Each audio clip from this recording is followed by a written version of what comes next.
Well, Americans are worried about the individual mandate because Americans don't like the idea of very personal decisions being made for them by someone in some office somewhere in Washington. They like to be able to decide what kind of cold cereal to buy at the store, whether or not to buy any cold cereal at all.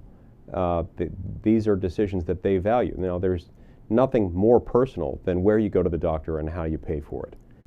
And so the American people don't want to be told, especially on a national basis, that they have to buy health insurance under penalty of federal law.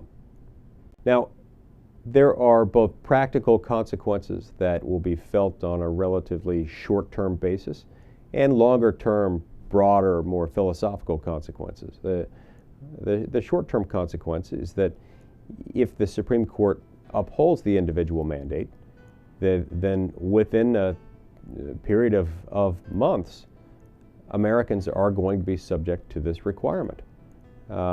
Within a short period of time, they will have to buy health insurance, not just any health insurance, but that kind of health insurance which Congress, in its infinite wisdom, deems necessary and appropriate for every American to buy.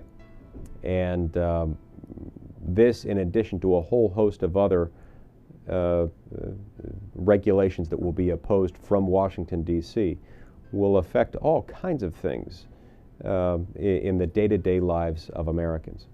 Ultimately, I believe, making health care less of a transparent industry than it is now, making many things even more difficult for the individual to understand and manage on his or her own than they are right now. On a longer-term basis, there's also a broader, more philosophical concern attached to the fact that if the federal government may do this under the Commerce Clause, it's difficult to imagine what aspect of human activity, what aspect of our lives cannot be regulated from Washington, D.C. This is especially troubling, especially when you take into account the historical antecedents of our Constitution and of our system as a whole. You know, we became our own country not just because we grew tired of having a king, and not just because we were leery about the taxation without representation problem that we had with Great Britain. We also grew leery of national governments in general, especially national governments that knew no limits on their power. And so for that reason, after we became a country, we formed a national government with limited enumerated powers.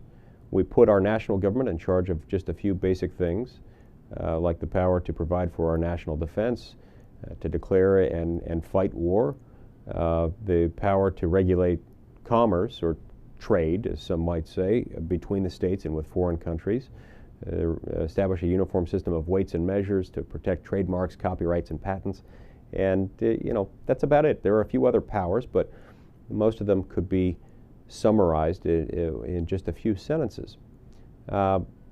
These powers were sufficiently limited that in Federalist number 45, James Madison described the power vested in the federal government he described those powers as few and defined, while describing those reserved to the states as numerous and indefinite.